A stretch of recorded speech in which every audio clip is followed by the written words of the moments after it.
Assalamualaikum warahmatullahi wabarakatuh. Alunan murotal ayat suci Al-Quran terus menggema di setiap sudut ruangan sebuah rumah bersalin di Bandung, Jawa Barat. Istimewanya lagi, berbagai fasilitas medis yang memadai dan baik ini disediakan gratis bagi para ibu hamil.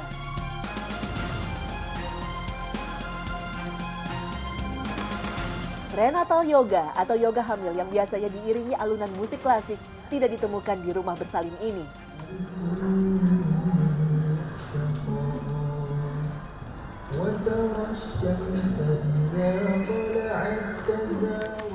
Di sini, gerakan yoga yang menenangkan terus diiringi oleh bacaan murotal Al-Quran. Alunan murotal benar-benar mendominasi suara di semua sudut rumah bersalin. Lalu ada apa dengan bacaan murotal ini? Apakah begitu istimewanya sehingga alunannya menggerakkan seluruh ritme kerja dan aktivitas di rumah bersalin ini? Apakah memang alunan bacaan murotal itu berpengaruh pada tumbuh kembangnya janin dalam perut? Menurut para ahli, memasuki minggu ke-24 atau bulan ke-6 dari kehamilan, pendengaran janin sudah berfungsi secara penuh. Hal ini pun terkonfirmasi oleh ayat Al-Quran surah As-Sajdah ayat 9. Allah Ta'ala berfirman, "Kemudian dia menyempurnakan dan meniupkan ke dalamnya roh ciptaannya, dan dia menjadikan bagi kamu pendengaran, penglihatan, dan hati. Tetapi kamu sedikit sekali bersyukur." Al-Quran surah As-Sajdah ayat 9. Hal ini juga dibuktikan dengan reaksi dari janin yang menggerak-gerakkan tubuhnya secara lembut ketika dia mendengar suara-suara yang disukainya.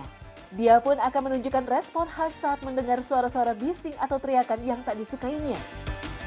Berdasarkan hal ini, sejumlah peneliti menyimpulkan bahwa musik klasik untuk ibu hamil dapat memberi pengaruh positif pada proses perkembangan janin. Inilah yang kemudian dikenal dengan efek Mozart. Terlepas dari benar atau tidaknya penelitian tentang pengaruh musik Mozart terhadap janin, bagi seorang muslim, ada banyak pilihan yang lebih baik lagi untuk merangsang otak janin dalam kandungan yang jauh lebih hebat dari musik Mozart, yaitu membaca atau memperdengarkan alunan ayat-ayat suci Al-Quran secara intens. Apa pengaruhnya? Memperdengarkan bacaan Al-Quran pastinya akan memberikan pengaruh yang lebih besar terhadap kecerdasan emosi jabang bayi yang dikandung daripada terapi apapun.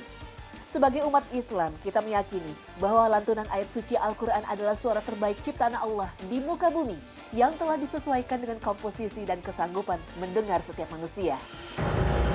Tahun 1984, Konferensi Kedokteran Islam Amerika Utara memaparkan hasil sebuah penelitian bahwa bacaan Al-Quran mampu mendatangkan ketenangan jiwa bagi membacanya hingga 97%. Penelitian lainnya menyebutkan bayi yang baru berusia 48 jam akan memberikan respon tersenyum dan menjadi lebih tenang ketika diperdengarkan bacaan Al-Quran. Bacaan itu akan membuat jiwanya menjadi tenang. Ketenangan ini akan membuat pertumbuhan janin di dalam rahim berlangsung secara optimal. Di sekitar kita pun ada banyak kisah tentang bagaimana efek membaca Al-Quran untuk ibu hamil dan bayi yang dikandung dan kelak dilahirkannya. Pembiasaan dan pengkondisian yang dilakukan ibu hamil dengan senantiasa memperdengarkan lantunan ayat suci Al-Quran kepada janinnya terbukti menjadikan sang janin ketika sudah lahir ke dunia memiliki kecenderungan lebih besar untuk mudah membaca dan menghafal Al-Quran. Asalkan stimulus-stimulus tersebut terus diberikan. Dengan memberikan stimulus bacaan murotal secara terus-menerus inilah yang diyakini sebagai langkah ampuh sebagai pengobat dan pemberi ketenangan ratusan pasien yang datang ke rumah bersalin gratis ini.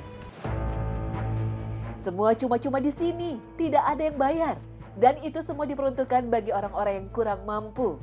Karena minimnya fasilitas kesehatan untuk kalangan duafa, mengingat biaya persalinan yang tinggi masih menjadi momok bagi masyarakat kecil. Tak hanya pembebasan biaya, namun pelayanan rumah sakit yang hangat dan tulus juga sangat dibutuhkan warga kecil untuk menikmati kesehatan. Prinsipnya selama dia duafa, segala pelayanan akan kami berikan gitu kan. Untuk menjadi member ini kan ada persyaratannya ya. Jadi kita seleksi dulu, dimulai dari wawancara, kemudian nanti survei ke rumahnya. Kalau memang dilihat bahwa dia layak dapat uang zakat, berarti dia akan menerima pelayanan di sini. Sudah 14 tahun sejak didirikan, rumah bersalin ini memberikan solusi bagi kaum duafa yang punya problem dan masalah keuangan. Meski cuma-cuma, bukan berarti sarana dan fasilitasnya pun apa adanya. Fasilitas yang diberikan layaknya rumah sakit bersalin pada umumnya. Prosesi mulai dari kandungan 1 minggu sampai melahirkan dan obat serta vitamin lainnya dijamin tanpa bayar. Bahkan menjamin sepenuhnya bagi mereka yang melahirkan melalui operasi sesar. Saya memang sudah berbagi tugas dengan suami ya. Tidak perlu memikirkan soal penghasilan. Jadi memang di sini insya Allah untuk amal juga ya. Untuk amal dan memang ketika bisa membantu orang yang membutuhkan itu ada kepuasan gitu ya. Inilah sedekah dengan kemampuan maksimal. Salah satu bentuk sedekah terbaik yang dianjurkan Nabi SAW dalam sabdanya. Sedekah yang paling utama adalah sedekah maksimal orang yang tidak punya. Dan mulailah dari orang yang kamu tanggung. Hadis riwayat Abu Daud dan Hakim. Sedekah terbaik akan sangat bermanfaat bagi orang yang membutuhkan. Semua pasien yang mendapatkan perawatan istimewa ini pun benar-benar telah lolos verifikasi sebagai orang yang memang berhak mendapatkan bantuan sesuai perintah syariat agama. Ibu Rita, warga Kabupaten Bandung Barat ini, salah satu pasien yang selalu melakukan kontrol 2 minggu sekali untuk mencek kondisi janin dan sang bayi. Penghasilan suaminya yang pas-pasan benar-benar membuat Ibu Rita sangat merasakan manfaat rumah bersalin ini. Sangat membantu banget dari orang yang nggak punya biaya buat bersalin, biaya buat periksa setiap bulan, bisa meriksain diri buat persalinan, biaya pengobatannya dibantu di sini. Inilah pemberian terbaik yang hendaknya menjadi inspirasi bagi umat Islam. Apa yang dikatakan sahabat mulia Abu Dzar Al-Ghifari menjadi pelajaran bagi kita. Dalam harta itu ada 3 pemilik. Pertama adalah takdir. Ia begitu saja mengambil hartamu yang baik maupun yang buruk tanpa menunggu apapun. Kedua, pewaris yang menanti hartamu.